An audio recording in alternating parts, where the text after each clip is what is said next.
فلسطین،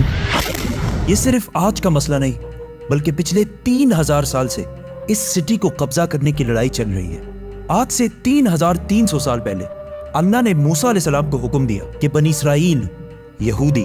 کو ایجپٹ میں فرعون کی غلامی سے نکال کر آزاد کر دو، اور پھر بہت مشکل سے فرعون نے آخر بنی اسرائیل کو آزاد کر دیا، جس کے بعد موسیٰ علیہ السلام بنی اسرائیل کو لے کر فلسطین کے پاس آئے اور کہا کہ اس سٹی پر حملہ کرو، لیکن بنی اسرائیل نے کہا کہ آپ اور آپ کا رب جا کر لڑیں، ہم یہ لڑائی نہیں کرنے والے، جس کی وجہ سے اللہ نے 40 سال تک انہیں اس ڈیزرٹ میں رہنے کی سزا دی، جدھر موسیٰ علیہ السلام پر آسمانی کتاب تورات نازل ہوئی۔ اور اس تورات کے پہلے chapter the book of Genesis میں کلیئرلی لکھا ہے، صاف صاف لکھا ہے کہ یہ علاقہ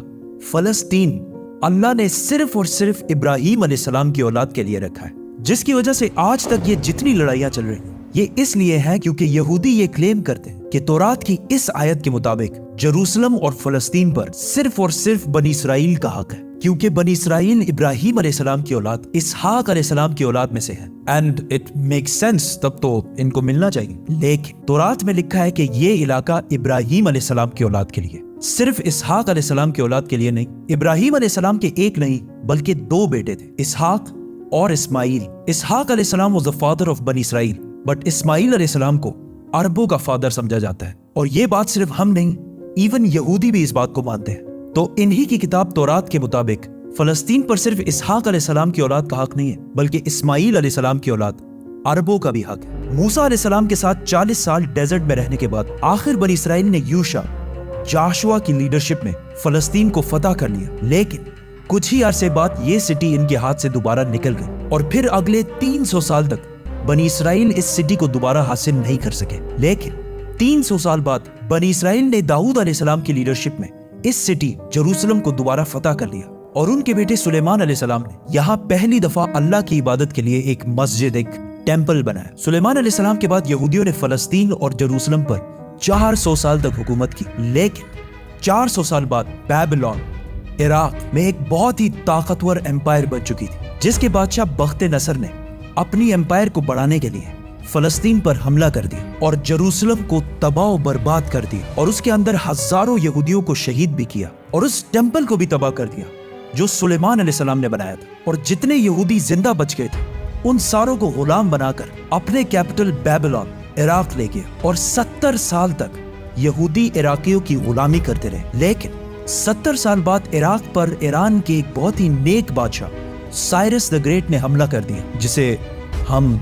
ذوالقرنین کے نام سے جانتے ہیں۔ سائرس دا گریٹ نے عراق کی اس حکومت کو فتح کر لیا، اور یہاں جتنے بھی یہودی تھے ان ساروں کو واپس فلسطین بھیجا، اور انہیں فنڈز بھی دیے کہ واپس جا کر سلیمان علیہ السلام کے ٹیمپل کو دوبارہ بنا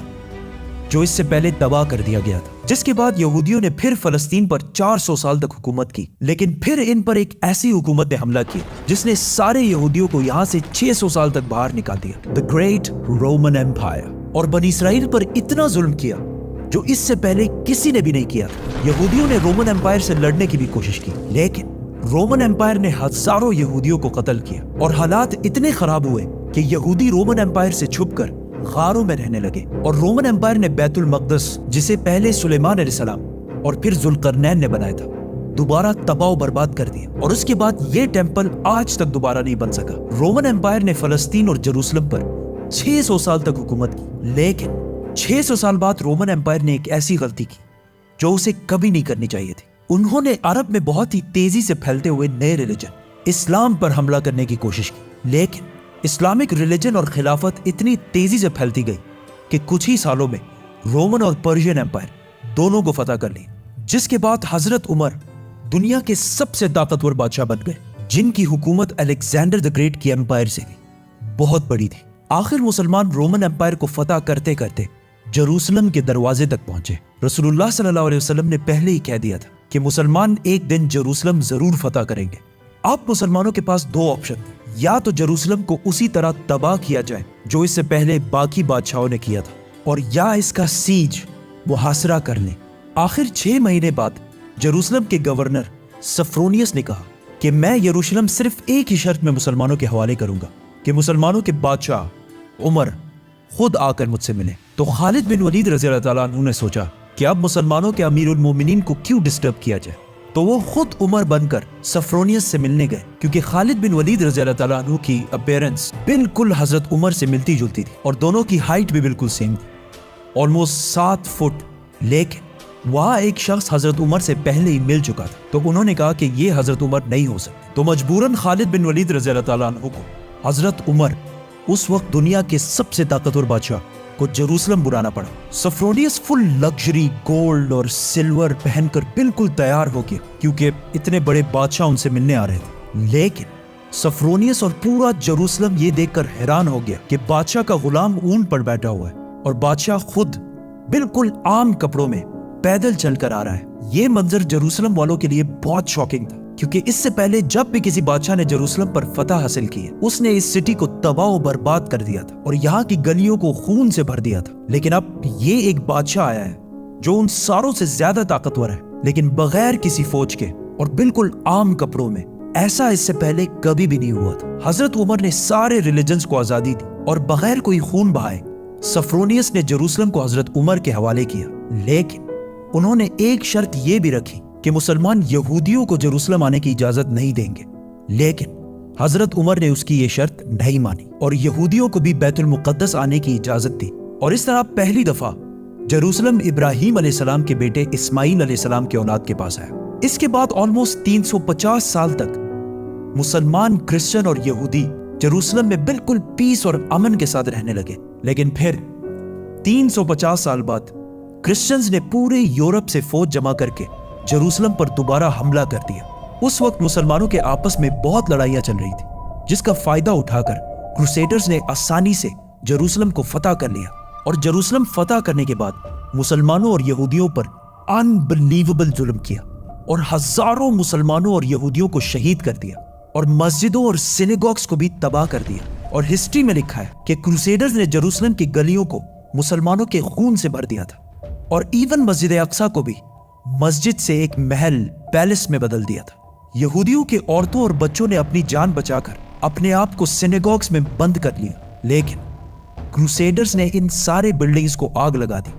اور ان کے بچوں اور عورتوں کو زندہ جلا دیا۔ اور یہ سب صرف ہم نہیں کہتے، بلکہ یہ اوتھینٹک ہسٹری کا حصہ ہے جسے یورپینز بھی مانتے ہیں۔ اس کے بعد ان کروسیڈرز نے جروسلم پر آلموسٹ 90 ایئرز تک حکومت کی، لیکن پھر 90 ایئرز بعد مسلمانوں کے ایک بہت بڑے بادشاہ سلطان صلاح الدین ایوبی نے پوری مسلم دنیا سے فوج جمع کر کے جروسلم کو دوبارہ کرسچن سے چھین کر فتح کر لیا۔ اور اس وقت سارے کرسچنز کا یہ خیال تھا کہ اب صلاح الدین ہم سے اسی طرح بدلہ لے گا جس طرح ہم نے لاکھوں مسلمانوں کو شہید کیا تھا۔ لیکن صلاح الدین ایوبی نے بالکل حضرت عمر کی طرح سارے کرسچنز کو معاف کر دیا۔ ایون کرسچنز بھی اس بات پر حیران ہوئے اور صلاح الدین سے پوچھا کہ جب ہم نے فتح کیا تو ہم نے ہر مسلمان کو قتل کیا تھا، لیکن صلاح الدین ایوبی نے انہیں کہا I am not those men. I am صلاح الدین۔ صلاح الدین۔ صلاح الدین ایوبی نے ان سارے ریلیجنز کو دوبارہ آزادی دی اور مسجد اقصی، جسے محل بنا دیا گیا تھا، اسے دوبارہ مسجد بنایا اور ادھر پہلی نماز ادا کی۔ جروسلم کو جب بھی کسی بادشاہ نے فتح کیا، ہمیشہ ادھر بہت خون بہایا ہے، سوائے مسلمانوں کے جنہوں نے ہمیشہ بالکل پیس اور امن کے ساتھ اس سٹی کو فتح کیا۔ صلاح الدین ایوبی کے بعد ایک بار پھر سارے ابراہیمک ریلیجنز جروسلم میں بالکل پیس اور امن کے ساتھ 800 سال تک رہے۔ 800 سال۔ لیکن 800 سال بعد اور آج سے 100 سال پہلے جب جروسلم پر آٹومن ایمپائر کی حکومت تھی، تو ورلڈ وار 1 کے بعد عربوں نے برٹش کے ساتھ مل کر عثمانیہ خلافت کو ہمیشہ کے لیے ختم کر دیا کہ ہم عربوں پر یہ ٹرکش لوگ آ کے کیوں حکومت کر رہے ہیں۔ تو اس نیشنلزم کی وجہ سے فلسطین بھی مسلمانوں کے ہاتھ سے نکل گیا۔ لیکن تھوڑے ہی عرصے پہلے برٹش اور یہودیوں کی آپس میں ڈیل ہو چکی تھی کہ اگر برٹش کو یہ علاقے ملے تو وہ ادھر ایک یہودی سٹیٹ بنائیں گے۔ اور یہ معاہدہ ہوا کیوں تھا؟ کیونکہ اس سے پہلے یہودی یورپ کے ہر field, business, science, medical, banking, ہر چیز میں بہت سٹرونگ ہو چکے تھے، جس کی وجہ سے یہودی یورپ کے سب سے طاقتور اور رچ کمیونٹی بن گئے۔ تو ان کی سپورٹ حاصل کرنا برٹش کے لیے سب سے ضروری تھا، اور پچھلے 1800 سال سے یہودیوں کے پاس اپنا کوئی بھی ملک نہیں تھا۔ تو ان میں سے کچھ یہودیوں نے زائنزم کی سوچ شروع کی کہ ہمارا یہودیوں کا بھی ایک اپنا ملک ہونا چاہیے، اور اس کے لیے انہوں نے اسی فلسطین کے علاقے کو چنا۔ اور یہ ملک حاصل کرنے کے لیے انہوں نے ہر طرف سے کوشش شروع کی۔ یہودیوں نے ایون عثمانی خلیفہ سلطان عبد الحمید سے بھی ڈیل کرنے کی کوشش کی، لیکن انہوں نے صاف انکار کر دیا، جس کی وجہ سے یہودیوں کو سمجھ آ گئی کہ اگر اپنا ملک بنانا ہے تو عثمانیہ سلطنت کو ختم کرنا ضروری ہے۔ اور جیسے ہی ورلڈ وار 1 کے بعد آٹومن امپائر ختم ہوئی اور فلسطین آٹومن امپائر سے برٹش کی طرف چلا گیا، تو یہودی پوری دنیا سے اسی سیکرٹ پلان کے تحت فلسطین شفٹ ہونا شروع ہوئے اور فلسطین کے مسلمانوں سے زمینیں ڈبل ٹرپل پرائس پہ خریدنے لگے، کیونکہ پیسہ تو ان کے پاس بہت تھا۔ برٹش امپائر نے بھی بیلفور ڈیکلریشن میں یہودیوں کے ایک الگ سٹیٹ ہونے کو سپورٹ کیا تاکہ ورلڈ وارز میں یہودیوں کا سپورٹ اور پیسے دونوں حاصل کر سکیں۔ اور اسپیشلی ورلڈ وار 2 کے بعد یورپ میں ہٹلر کے یہودیوں پر ظلم کے بعد یہودی اور بھی زیادہ پوری دنیا سے فلسطین میں جمع ہونے لگے اور فلسطین میں آہستہ آہستہ لڑائیاں بڑھنے لگی، جس کی وجہ سے UN نے ایک فیصلہ سنایا کہ فلسطین کو 3 حصوں میں ڈیوائیڈ کیا جائے گا، ایک حصہ فلسطین، دوسرا اسرائیل اور تیسرا جیروسلم، جو ان دونوں میں سے کسی کا بھی نہیں ہوگا، بلکہ یہاں UN کی حکومت ہوگی اور اس میں سب ریلیجنز کو آزادی ہوگی، جس پر عرب ممالک نے اس فیصلے کی سخت مخالفت کی اور اسرائیل کے آزاد ہونے کے صرف 1 دن بعد اسرائیل پر ہر طرف سے حملہ کر دیا۔ ایجپٹ، جارڈن، سیریا، تینوں کی فوجیں ایک ساتھ اسرائیل میں داخل ہوئی، لیکن بہت ہی بے شرمی سے عرب ممالک یہ جنگ ہار گئے اور ایک ایسے ملک سے ہارے